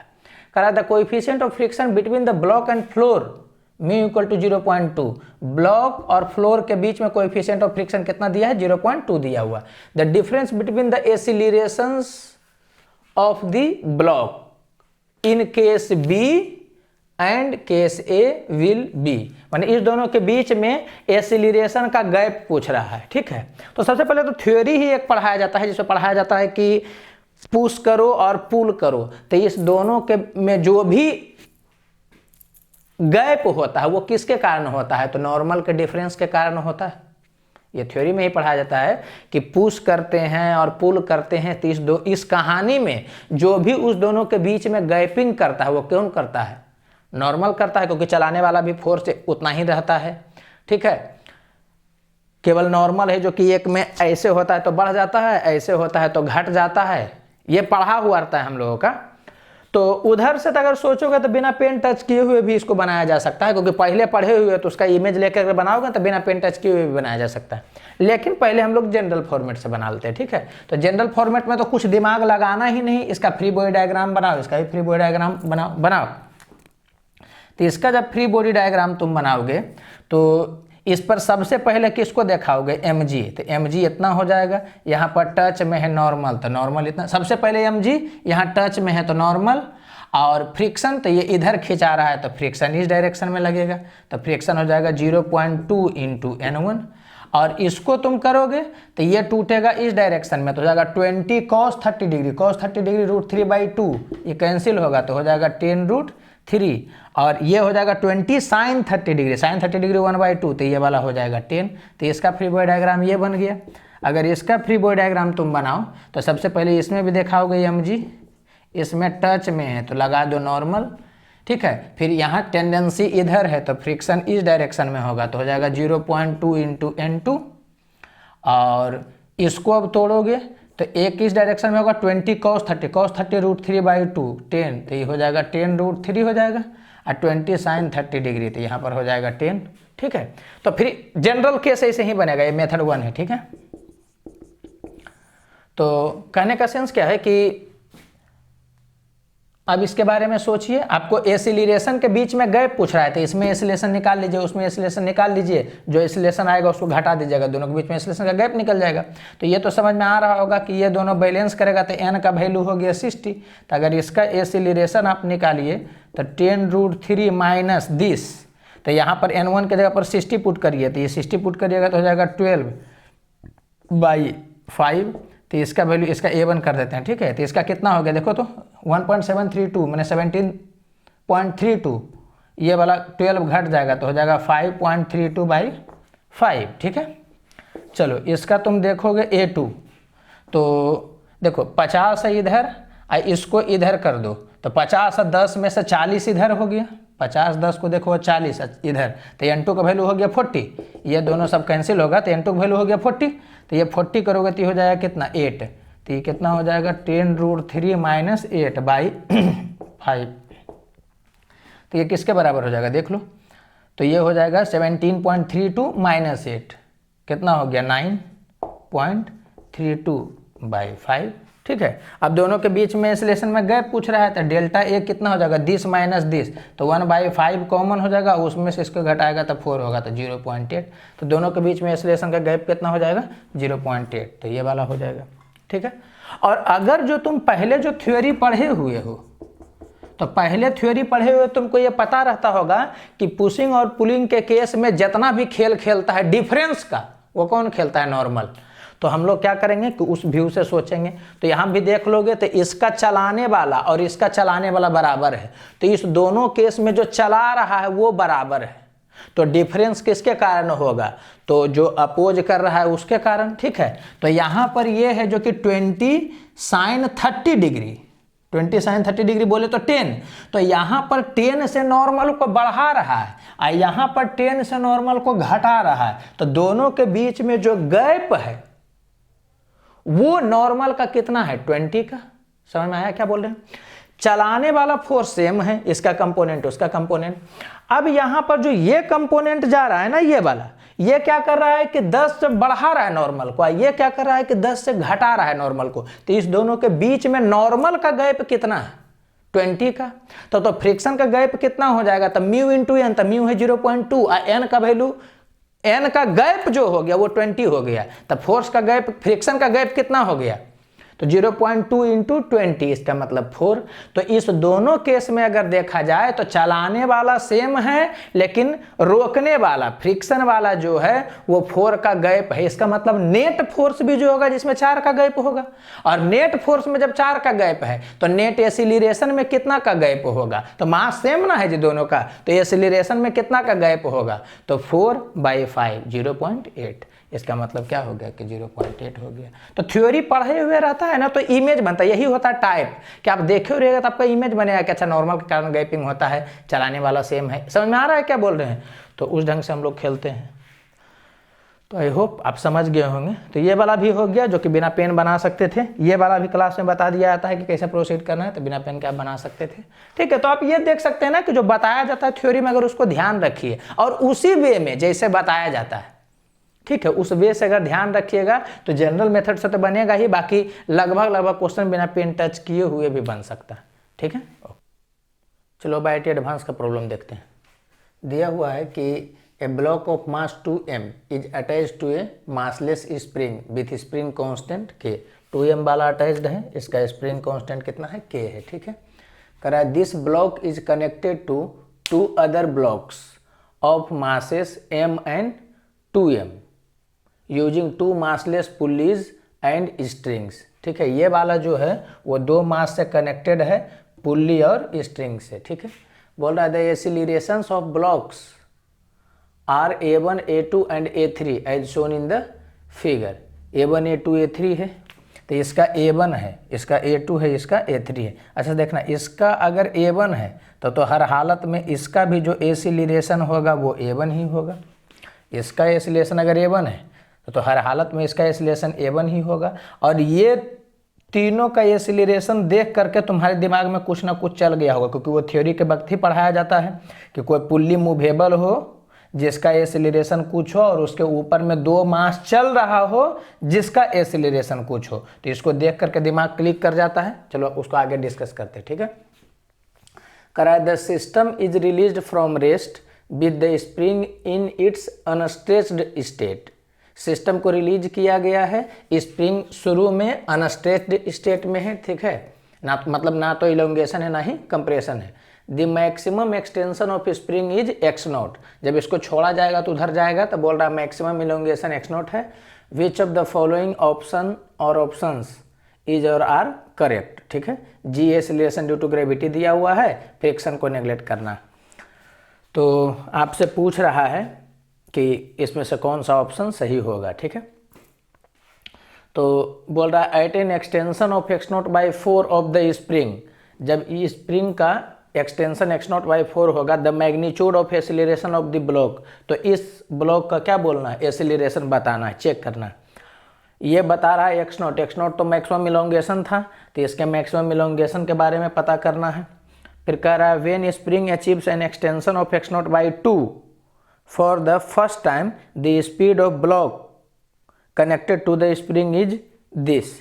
कह रहा है ये वाला जो है वो x0/2 से, मतलब मैक्सिमम इलोंगेशन के हाफ से जब होगा तो स्पीड जो होगा इस ब्लॉक का इतना होगा, ये पता करना।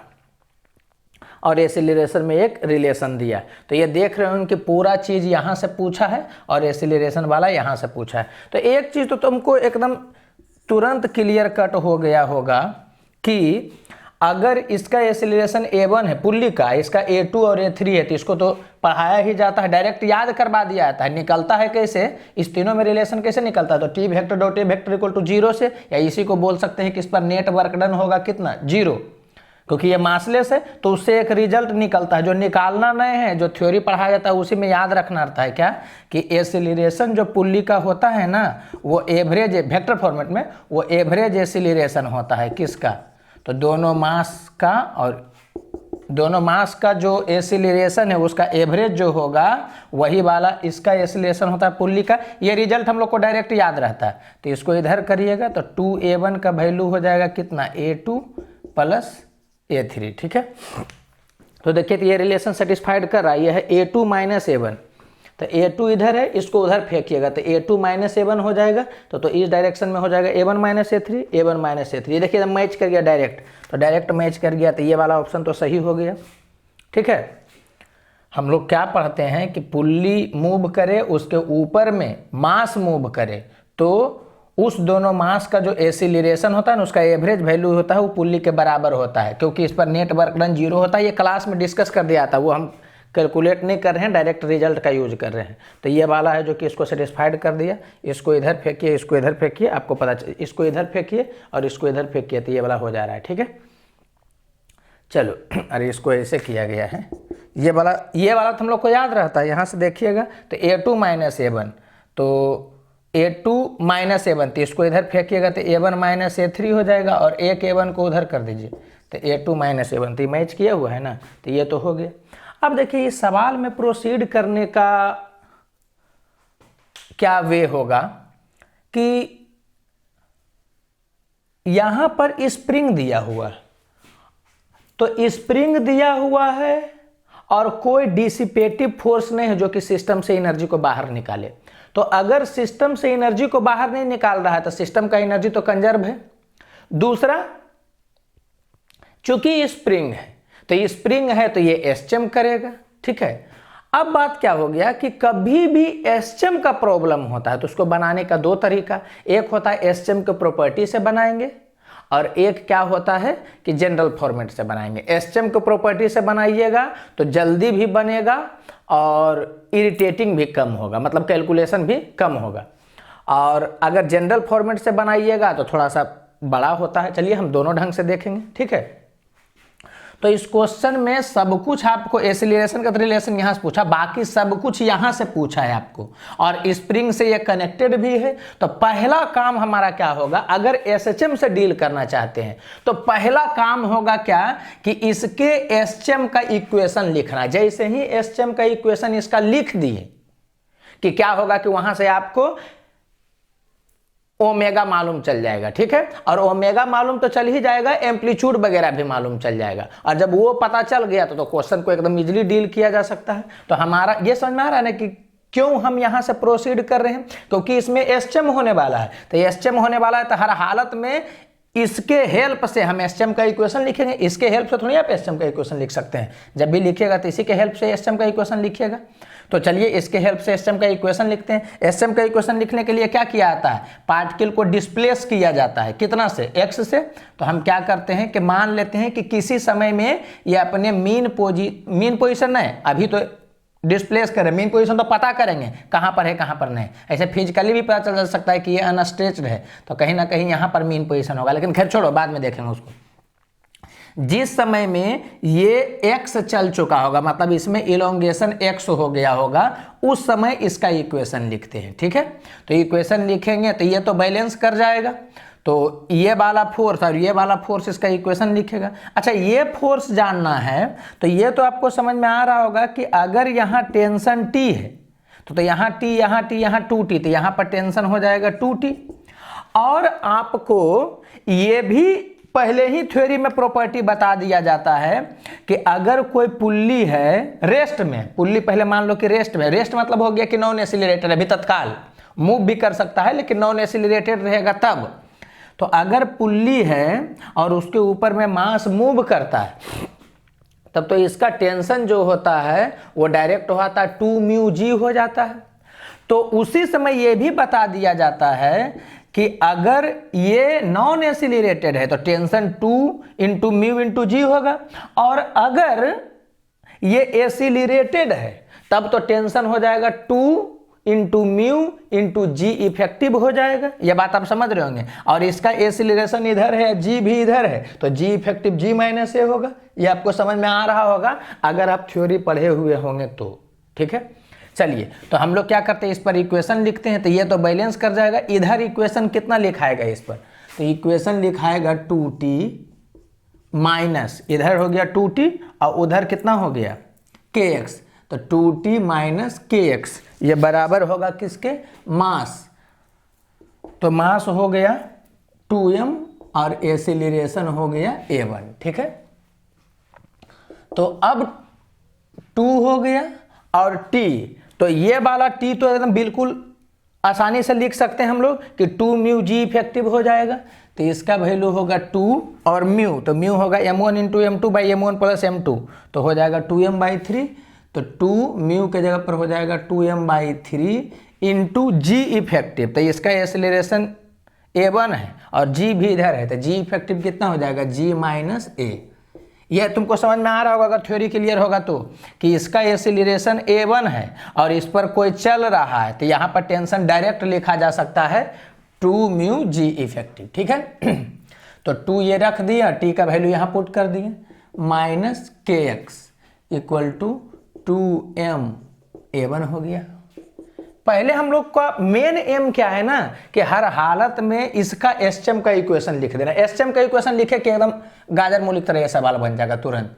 तो ये वाला कितना हो गया 8m/3 g minus 8m/3 a minus kx equal to 2m a1। तो यहाँ से क्या आ गया कि अब, अच्छा सॉरी, g माइनस ए के जगह पर ये वाला होगा इस ढंग से। तो अब हम लोगों को क्या करना है कि a का इक्वेशन लिखना है, तो a को एक तरफ कर दे, बाकी को एक तरफ रहने देते हैं। तो हम लोग ऐसा करते हैं ना कि 3 से मल्टीप्लाई करते हैं। तो 3 से मल्टीप्लाई करिएगा तो ये हो जाएगा 8mg, और 3 से मल्टीप्लाई करिएगा तो ये हो जाएगा 8ma1, और 3 यहाँ जाएगा तो ये हो जाएगा 6 और 3, तो यहाँ पर क्या, सॉरी ये 8ma हो जाएगा और ये 6 हो जाएगा, तो इधर जाएगा तो हो जाएगा 14, ठीक है। चलिए उसको लिखेंगे, यहाँ पर 3 से मल्टीप्लाई होगा तो हो जाएगा -3kx इक्वल टू 14ma1। नहीं पता चलेगा तो एक स्टेप बढ़ा करके आप कर लीजिएगा, ठीक है। तो यहाँ से क्या हो गया, अब a1 का इक्वेशन लिखना है। तो a1 का वैल्यू हो जाएगा 14 से अगर इसको डिवाइड करिएगा तो हो जाएगा 4/7, तो हो जाएगा 4/7 g, ठीक है। इससे डिवाइड करेगा तो m से m कट जाएगा, तो ये हो गया 4/7 g माइनस, इससे डिवाइड करिएगा तो 3k/14m, इसको इधर करिएगा तो 3k/14m x, ठीक है। समझ में आ गया होगा। इसको आप इधर फेंकिएगा तो m से m कैंसिल हो जाएगा, यहाँ से जाएगा तो 4/7 हो जाएगा। फिर इसको इधर फेंकिएगा तो 3k/14m हो जाएगा, x रह जाएगा इतना, ठीक है। तो एसिलरेशन का इक्वेशन अगर आपको लिखना है, क्लियर कट एसिलरेशन का इक्वेशन लिखना है, तो हो जाएगा ये इक्वल टू, x को अकेला रखते हैं तो माइनस को खींचिएगा तो हो जाएगा -3k/14m, इसको कॉमन कर लिए तो यहाँ पर से बच गया x, इसको कॉमन कर लिए तो हो गया x, और यह प्लस था तब माइनस में आएगा ताकि माइनस माइनस प्लस हो सके। तो यहाँ से कितना हो जाएगा 4g/7 डिवाइडेड बाई, जिसको कॉमन आप किए हैं तो कॉमन किए हैं तो हो जाएगा 3k/14m, ऐसा हो जाएगा, ठीक है। तो 7 से ये कट जाएगा 2 बार में, तो यहाँ से कितना आ गया a1 equal to minus 3k/14m, और यहाँ से कितना हो गया x माइनस ये वाला ऊपर जाएगा तो कितना हो जाएगा 8mg/3k, इतना हो गया। ठीक है, अब एसिलरेशन का एकदम क्लियर कट इक्वेशन आ गया। a equal to minus omega square x minus, और ये वाला जो है तो चूंकि x माइनस है इसका मतलब राइट साइड में इतना से शिफ्ट करेगा। ठीक है, तो ये समझ में आ गया होगा कि यहाँ से ओमेगा स्क्वायर डायरेक्ट लिख दे रहे हैं। ठीक है, तो यहाँ से ये पता चल जाएगा कि ओमेगा स्क्वायर का एक बार में लिख दे रहे हैं, ओमेगा स्क्वायर का वैल्यू इतना है तो ओमेगा का वैल्यू डायरेक्ट हो जाएगा, तो ये हो जाएगा √3k/14m। ठीक है, और x माइनस समथिंग है तो हम लोग माने थे कि यहाँ से x क्या किया है, इलोंगेशन है। ठीक है, तो अगर जो आता a equal to minus omega square x तो mean position x equal to 0 पर ही होता, लेकिन यहाँ पर आ गया है a equal to minus omega square x minus something. इसका मतलब क्या हो गया कि mean position x equal to 0 पर नहीं है, x इक्वल टू इतना से शिफ्ट हो चुका है। तो ये तो समझ में आ गया होगा कि उतना से शिफ्ट हो चुका है मीन पोजीशन। अच्छा, अब एक चीज और समझिएगा कि यहां पर v का वैल्यू 0 था, x इक्वल टू 0 पर जब इलोंगेटेड नहीं था, जब ये रिलीज किया गया तो x इक्वल टू 0 पर v का वैल्यू 0 है, और इसका मीन पोजीशन जो है वो यहां से इतना दूर पर है, इसका मतलब वही वाला एम्पलीट्यूड है। फिर से समझना, यहां से रिलीज हुआ है तो x इक्वल टू 0 पर v का वैल्यू 0 है, ये बात सच है। ठीक है, फिर यहां से इतना दूरी पर मीन पोजीशन है तो ये मीन पोजीशन हो गया और ये एम्पलीट्यूड वाला बात हो गया, क्योंकि v 0 होता है यही ना जी, तो इसका मतलब ये एम्पलीट्यूड है, इसका मतलब मीन पोजीशन जितना से शिफ्टेड है वही इस केस में एम्पलीट्यूड हो जाएगा। तो आप ये समझ गए होंगे कि a का वैल्यू हो जाएगा 8mg/3k। ठीक है, तो ओमेगा भी आपको मालूम चल गया और इसके हेल्प से क्या मालूम चल गया, ये मीन पोजीशन का शिफ्टिंग है, लेकिन इस केस में क्या है कि जहां से स्टार्ट हुआ है कहानी वहां पर v 0 है तो v 0 एम्पलीट्यूड का बात बोलता है, और मीन पोजीशन यहां से अपना शिफ्टेड है तो यही एम्पलीट्यूड हो जाएगा। तो ये कहानी हो गया। ठीक है, मतलब एक तरह से ऐसा हो गया कि x इक्वल टू 0 ही यहाँ पर एम्पलीट्यूड कहला रहा है।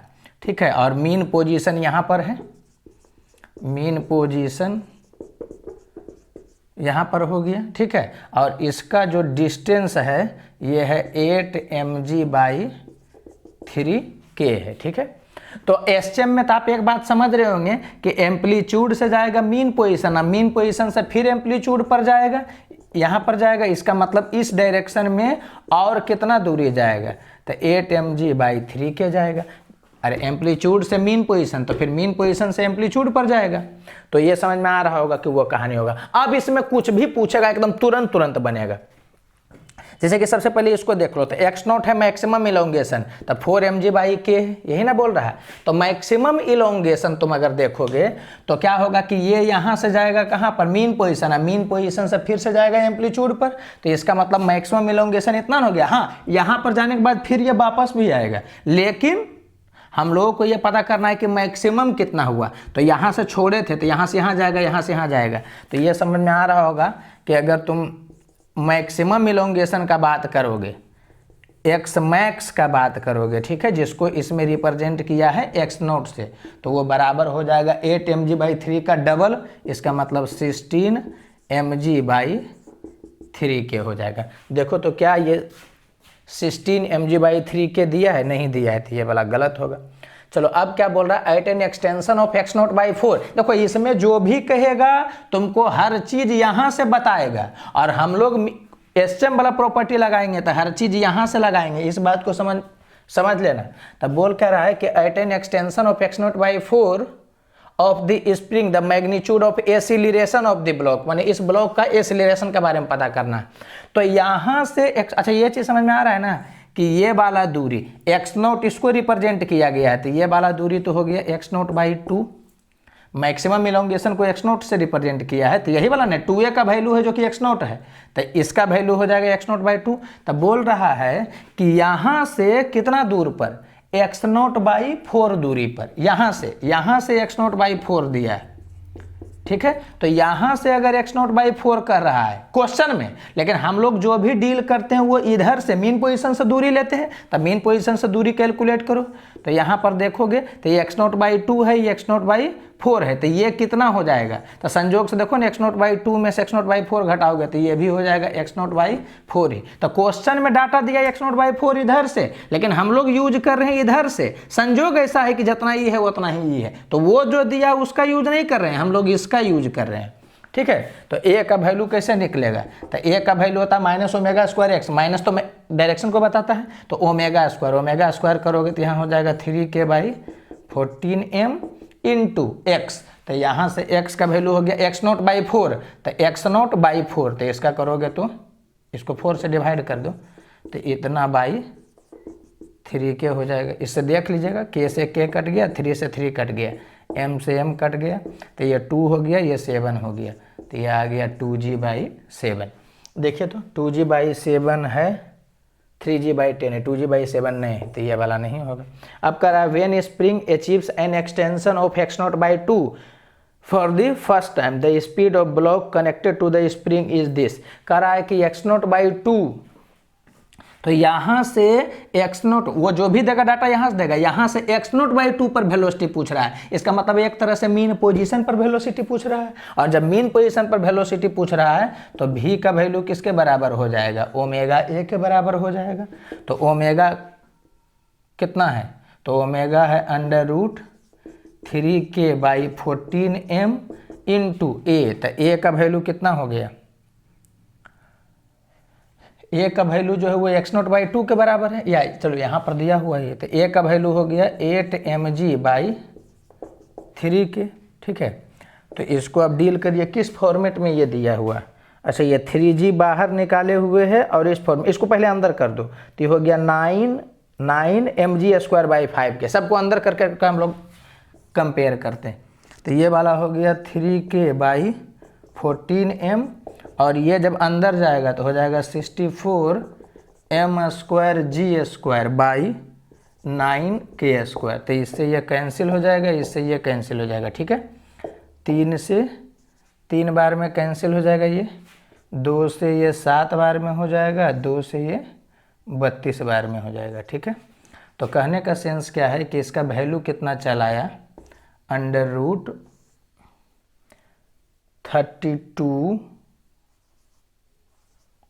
mg²/7 है, ये है, तो ये हो गया कितना 21, ठीक है, 21k, ठीक है। तो वो वहाँ से हम लोग को आया 32 mg²/21 क्या, यहाँ से आ गया 9 mg²/5 के, दोनों बराबर नहीं, तो ये भी गलत हो गया। देखो यही, जबकि ये वाला सबसे पहले आ गया था, क्योंकि हम लोग तो प्रॉपर्टी ही याद रखते हैं, ठीक है। तो एकमात्र यही सही आंसर हो गया। ये सवाल पता है कि इतना जल्दी क्यों बन गया, क्योंकि हम लोग एसटीएम वाला प्रॉपर्टी को यूज कर लिए। अगर जो एसटीएम वाला प्रॉपर्टी को यूज नहीं करते तो सवाल इतना आसानी से नहीं बनता। उसका रीजन क्या है कि अगर जो एसटीएम का प्रॉपर्टी यूज नहीं करते, इसमें चल रहा है अंदर में एसटीएम, इसका मतलब क्या हो गया कि आप डबल डिफरेंशियल फॉर्म वाला इक्वेशन लिखिए, फिर उसको इंटीग्रेट करिए, समझ में आ रहा है कि नहीं, तो उसमें ज़्यादा लोचा होता है। तो ये बहुत आसानी से बना दिया, क्योंकि हम लोग एसटीएम के प्रॉपर्टी से खेलना जानते हैं, और जब एसटीएम के प्रॉपर्टी से खेलना जानते हैं तो इजीली डील हो गया, ठीक है। अगर कोई बच्चा अगर एसटीएम के प्रॉपर्टी से बनाना नहीं चाहेगा, तब क्या करेगा कि जो इसमें इक्वेशन लिखेगा तो वो यहाँ पर आएगा। तो चूंकि हम लोग के दिमाग में तो था कि एसटीएम पर जाना है, एसटीएम पर जाना है, इसका मतलब ए का इक्वेशन लिखिए, वो सब कुछ आपको बता देगा। तो हम लोग यहाँ से इधर चले थे। अदरवाइज उसको क्या करना पड़ता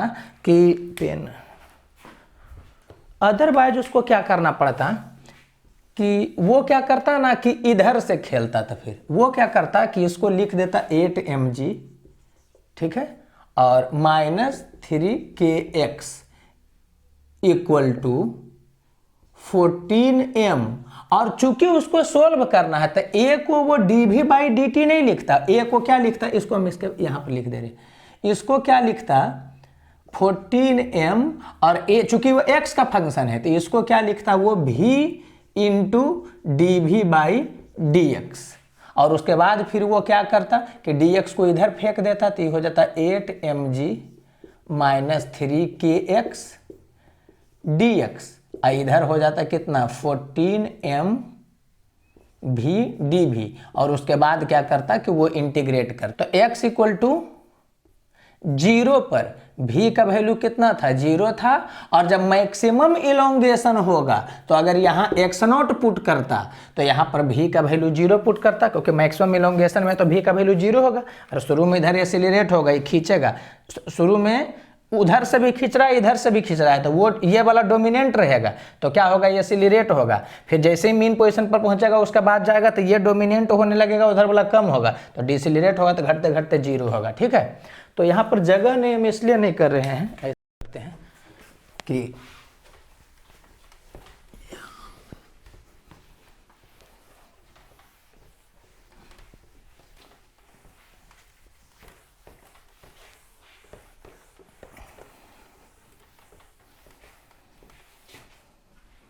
तो इसको क्या करेगा बताओ तो x0 पर, या हम क्या करते हैं ना कि डायरेक्ट पहले x पर लिख देते हैं। ठीक है, तो जब पोजीशन उसका x होगा तो वेलोसिटी v होगा। ऐसा इसलिए किए हैं क्योंकि दो दो को काम चल जाएगा, एगो ये भी v निकालना है और एक और कौन निकालना था, मैक्सिमम वाला निकालना था। तो वहाँ से क्या करेगा, तो उसको इंटीग्रेट करो, तो ये हो जाएगा 8mgx, और इंटीग्रेशन कितना हो जाएगा माइनस 3kx²/2।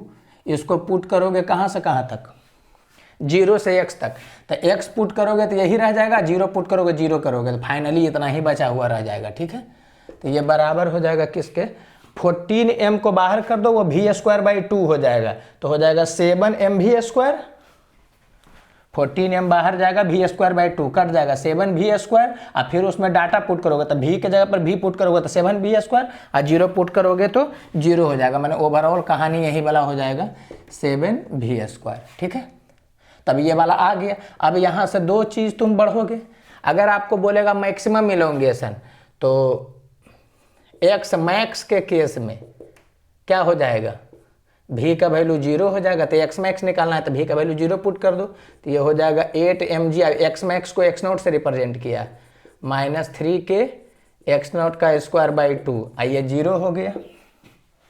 तो यहाँ से क्या हो जाएगा देख लो, x0 को कॉमन करके ख़त्म कर दोगे तो इतना हो गया, और फिर इसको इधर फेंको इधर करोगे तो 16mg/3k, तो x0 का वैल्यू हो जाएगा 16mg/3k। ठीक है, और अगर जो आपको x0/2 पर वेलोसिटी चाहिए तो x0/2 यहाँ पुट कर दो, तो हो जाएगा 8mg, और x0/2 तो यहाँ से हो जाएगा 8mg/3k माइनस 3k। ठीक है, /2, x0/2 करोगे तो x0²/4 हो जाएगा। ठीक है, तो x0²/4 हो जाएगा, तो यहाँ पर से हम लोग 1/4 इधर कर लिए, और x0², तो x0² करोगे तो ये हो जाएगा कितना 256, है ना होगा, हाँ 256m²g²/9k², इतना हो गया। ठीक है, ये बराबर हो जाएगा 7v² के, इसको डील कर लीजिए आप, तो ये हो गया कितना, k से k कट गया, 3 से 3 कट गया। ठीक है, और ये हो गया 8, तो 8 करिएगा तो ये 16 × 16 है, तो 16 एक रह जाएगा, और एक 16 को 2 से काट देगा तो ये 32 हो जाएगा। आई होप आप समझ रहे होंगे। तो यहाँ से कितना हो जाएगा देखिए, तो ये हो जाएगा 64m²g²/3k, और ये हो जाएगा 32m²g²/3k, तो 64 वाला में करिएगा तो आ जाएगा 32m²g²/3k, ये बराबर हो जाएगा 7v² के, तब v का वैल्यू इधर आएगा 21 हो जाएगा, रूट कर लीजिएगा तो हो जाएगा 32m²g²/21k। ठीक है, अब इससे कंपेयर करिएगा तो ये वाला नहीं होता, तो अभी देखे भी थे 9mg² करिएगा तो ऐसे होगा। ठीक है, तो कहने का सेंस क्या है कि आप अगर एसएचएम का प्रॉपर्टी नहीं लगाइएगा तो फिर क्या होगा, इंटीग्रेशन वाला से चलिएगा, यहाँ इंटीग्रेशन में एक स्टेप हम लोग बचा लिए हैं, डायरेक्ट कर दिए हैं, उसके बाद ऐसे डील करिएगा तो ये वाला होगा। फिर आपको क्या पूछ रहा था, एसिलेशन पूछ रहा था, कहाँ पे एसिलेशन कहाँ पर पूछ रहा था, x0/4 पर एसिलेशन पूछ रहा था। तो एसिलेशन का इक्वेशन तो हम लोग पता कर ही चुके थे, ये वाला एसिलेशन का इक्वेशन था। इसमें क्या करिएगा कि x के जगह पर क्या पुट कर दीजिएगा, x0/4 पुट कर दीजिएगा तो चल आएगा। वो भी कर दे क्या, चलो कर देते हैं। तो अगर उसको करिएगा तो क्या होगा कि 8 mg - 3k x0/4, तो इसका करिएगा तो हो जाएगा 4 mg/3k, ठीक है। ये बराबर हो गया 14 ma। तो यहाँ से कितना आ गया, ये हो गया 4, ठीक है। तो 4 mg हो गया बाई, इसको इधर फेंकोगे तो 14 m = A1। तो यहाँ से A1 का वैल्यू कितना आ गया, तो 2 mg/7m, ठीक है। तो 2 mg सॉरी ये तो कैंसिल ही हो गया, तो 2g/7, ठीक है। तो 2g/7 आता। तो देखिए इधर से भी किए होंगे तो वही सब आया होगा। देखिए 2g/7 आया, भी जब कैलकुलेट किए होंगे तो इतना आया, देखिए यही वाला आया है, ठीक है। और m²g², m कहीं पर बाकी रह गया था क्या, जैसे कि वहाँ पर आया है 32 mg²/21 के, यहाँ पर भी आएगा 32 mg²/21 के। देखिए कहीं ना कहीं छूटा हुआ होगा। अच्छा हाँ, यहाँ पर 32 कुछ गड़बड़ हुआ है क्या, देखिए ना, m से m कैंसिल हो गया था ना, तो 7v², अच्छा यहीं पर गड़बड़ हो गया था जी, यहाँ पर 7mv² था, इसको कर लीजिएगा, 7mv² था, ठीक है। तो 7, तो ये वाला तो ऐसे ही हो गया, 0 हो गया, तो इस पर फर्क नहीं पड़ा होगा। इसमें किया होगा तो यहाँ पर है 7mv², तो m से कैंसिल करिएगा तो ये वाला गायब होगा, तो इतना बचा हुआ रहेगा। देखिए मैच कर रहा होगा, तो मैच करना ही है हर हालत में। और इधर से देखिएगा तो 2g/7 आया, तो हर चीज़ मैच कर गया होगा। तो आप फाइनली ये देखेंगे कि यही देखिए होता है कि अगर सवाल को जल्दी बनाना है ना, छोटा फॉर्मेट में बनाना है, तो टाइम भी बचाएगा और गलती होने का चांस भी होगा। और अगर लंबा खींचने लगिएगा, पता चला एकागो डाटा कहीं छूट गया तो नौटंकी हो गया, समझ में आ रहा है। तो ये सब चीज़ से बचना है, इतना हो गया, ठीक है। अब हम क्या बोलना चाह रहे हैं ना, कि आपको इस क्वेश्चन को थोड़ा सा हल्का कर दिया। हल्का क्यों कर दिया है कि आप इधर से भी बनाए तो बन गया, इधर से ही बनाए तो बन गया, बना ही था। लेकिन अगर जो इसमें ये टाइम का चर्चा कर देता, जैसे कितना देर में ये अपने मीन पोजीशन, कितना देर में ये